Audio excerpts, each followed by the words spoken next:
Well, hello, lovely booktubers. I am Debs, and welcome back to my channel, Raina Reads Stuff.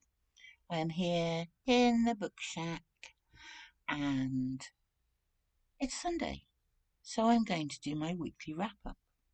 That's what I do on a Sunday. But also, I am celebrating. I have completed the Read What You Own challenge. Woohoo! To say I'm happy about it is an understatement. First, though, we will deal with the books that I've read this week. There are 11. There are 11 because I was on a mission to finish the Read What You Own challenge. We're going to start at the top. You might notice these are all quite thin. Oh, also, it's the Wasted Weekend, Garb August 2.5. And the last 5 of these books are included in that. Anyway, we will start at the beginning and I will run through quickly the 11 books I've read this week. Then we will talk Read What You Own, or I will talk Read What You Own. So, first up, why can't I say this? Every time I've said this, I've got it wrong. Lysistrata by Aristophanes. A play, a good play, a hilarious play. It's one of my favourites. It's certainly one of my favourites to read. I've never seen it staged. No, I've never seen it staged.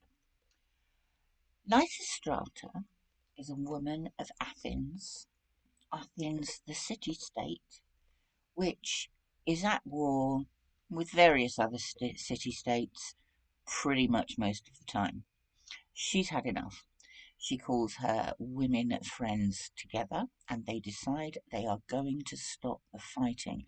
And the way they're going to stop the fighting is by withholding sex from their husbands.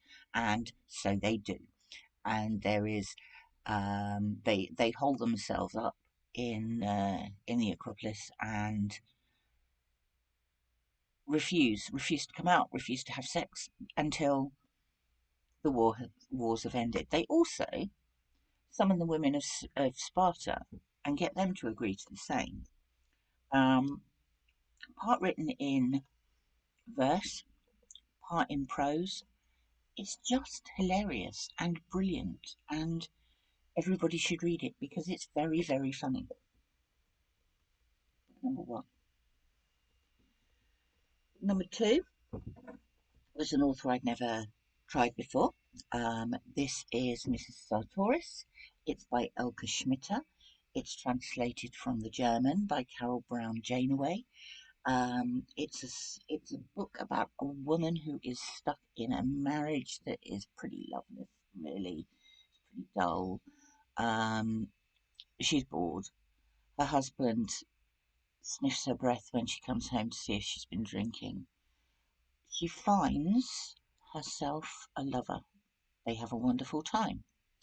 She's convinced that her lover is going to run away with her. Doesn't all go to plan.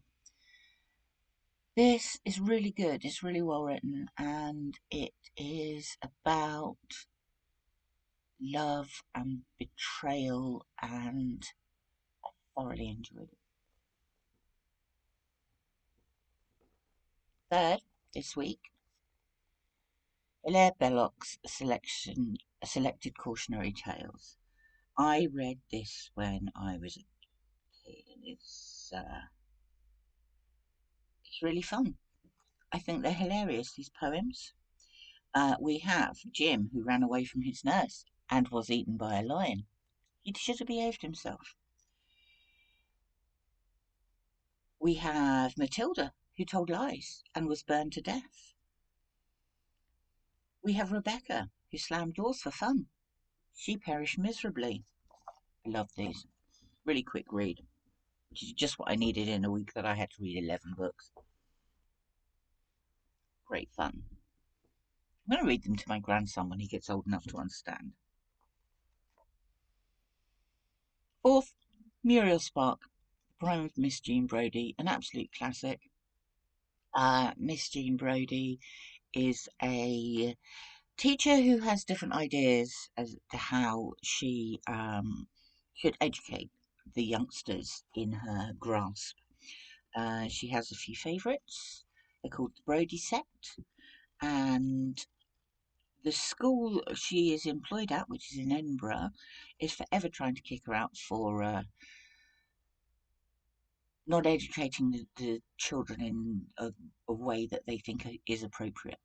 But she always gets out of it because Brodie set are very intelligent and they all back her up until they don't. And this is it's a there's wit in here. There is definitely humour in here, but it also is a story of betrayal, and it's a great, great book. Right, we are getting down. These are the final 6. This, Payton, Debbie Go Home. Payton was a white South African. He wrote Cry the Beloved Country. He was a teacher, and also in fact, his teaching is the subject, is where the stories of Cry the Beloved Country start. By the time Debbie Goes Home starts, he is the principal of a reform school. And these are stories about people he comes across during that time. I think the cover is brilliant. He was very anti segregation and anti racist, but he was born at a certain time.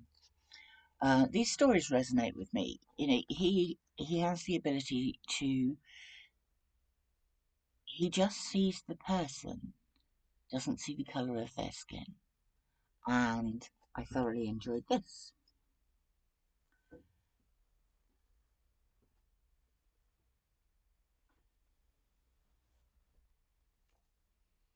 Did I do this one? I don't think I did. This is part of my PG Wodehouse deep dive, and I'm reading books that aren't the ones that you would normally read. So we've got no Jeeves and Worcester here at the moment. Meet Mr. Mulliner. In this, you meet Mr. Mulliner. You also meet several of his crazy relations, whether close or distant. And among them, you have a stammerer and a chemist and a clergyman and a high society photographer, and they're hilarious. These are just really funny. I love P.G. Wodehouse, which is why I'm doing a deep dive. I intend to read at least one book a month, and this was February's.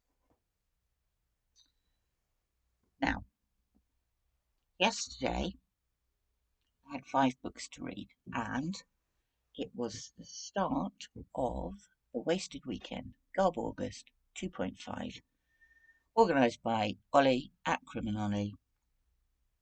This is what we've got. 4 westerns to start with. Texas Spurs by J.L. Bouma and Feud Valley by Walt Coburn. I enjoyed both of these. These I had bought last year for Garb August, hoping that one of them would have a cigarette ad in them, because that was one of the prompts on the bingo card. They didn't. I ended up with a heap of westerns that I didn't read, so I thought now's the time to do it. I did enjoy both of these. They were reasonably entertaining, but they weren't anything special. I remember looking at this, Bravados from Texas by Marshall Coburn, that says a Larry and Stitch Western, and I'm thinking, what on earth's a Larry and Stitch Western? Well, Larry Valentine and Stitch Emerson are the central characters in this. and this is funny. I probably so Larry and not Stitch, Stretch are the Lone Star Hellions. So they're from Texas. Everything seems to be about Texas in the cowboy books that I've read. And they head off to celebrate the 4th of July in Tate City.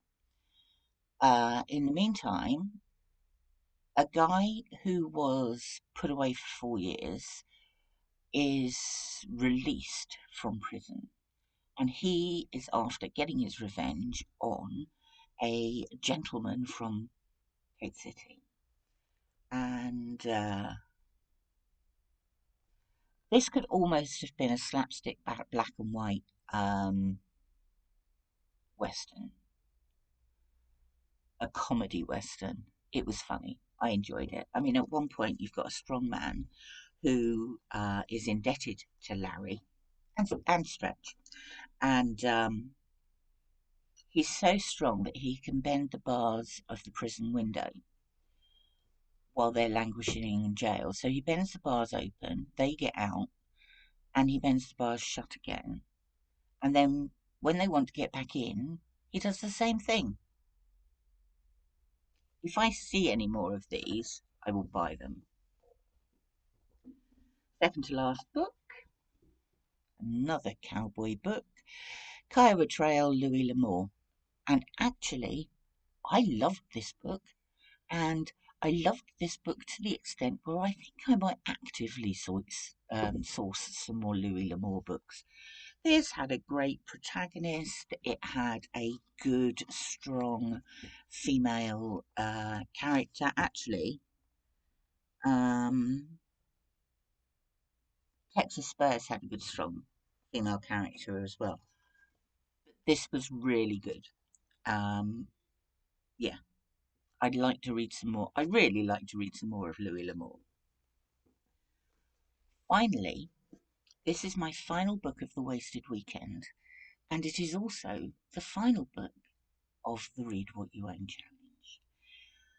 Both of these events were set up by Olly at Criminolly, so it seemed only fair to read Olly's favourite author as my final book.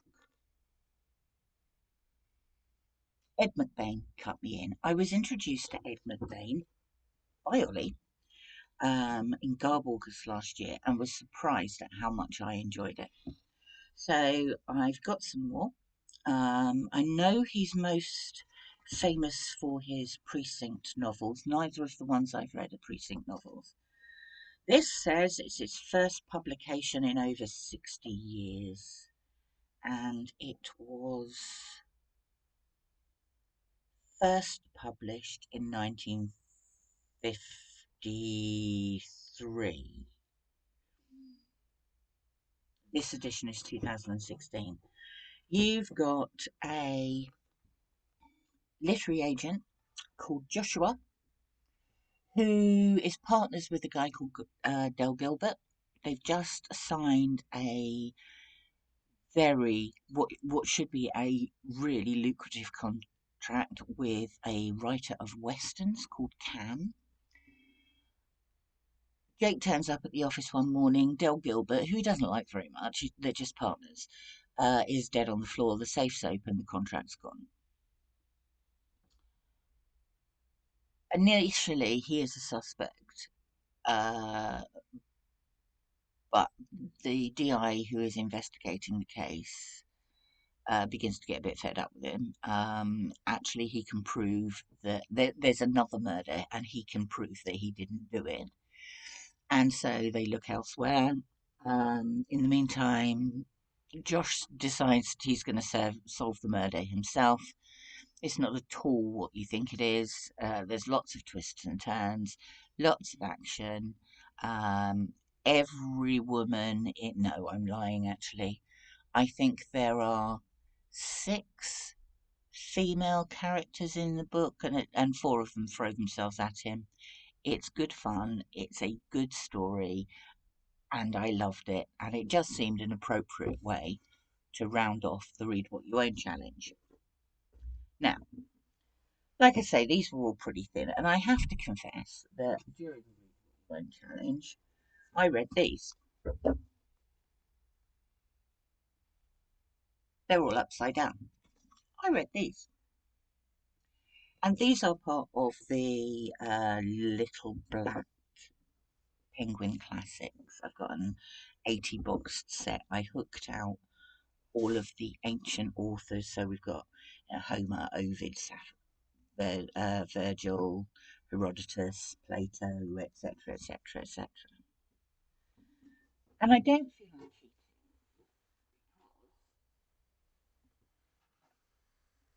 During the course of the Read What You Own challenge, I also read this, Testament of Youth, in November, for World War November. That's, what is that? About 700 pages long. I bloody read this in November and December. That is 900 pages long. I bloody read this in January.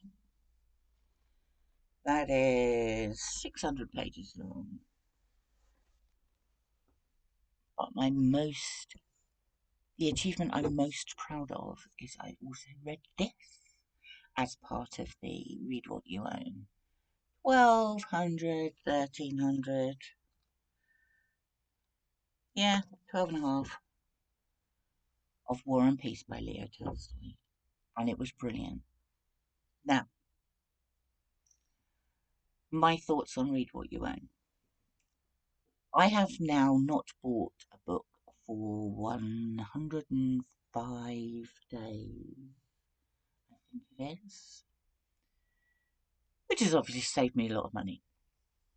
I was fine with the Read What You Own challenge until we got to the end of the year. As soon as the new year started, booktubers that I admire very much started putting out all these videos about the best books they'd read and the books they were really looking forward to of 2024. And I'm thinking, I'd like that.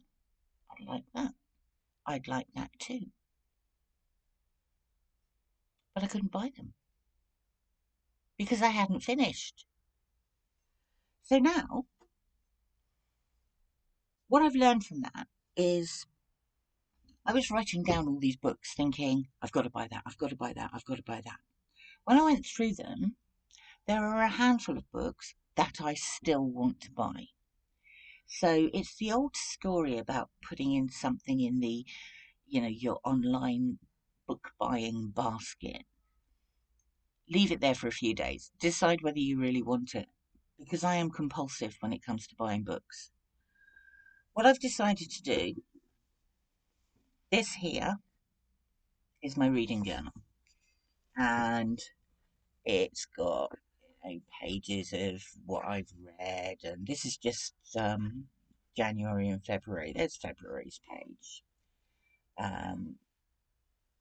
In my personal challenges and things like that. In the back of this book, I am going to write down every book that I buy for the whole year to see, because I've never done that before, to see the quantity and whether or not I read them.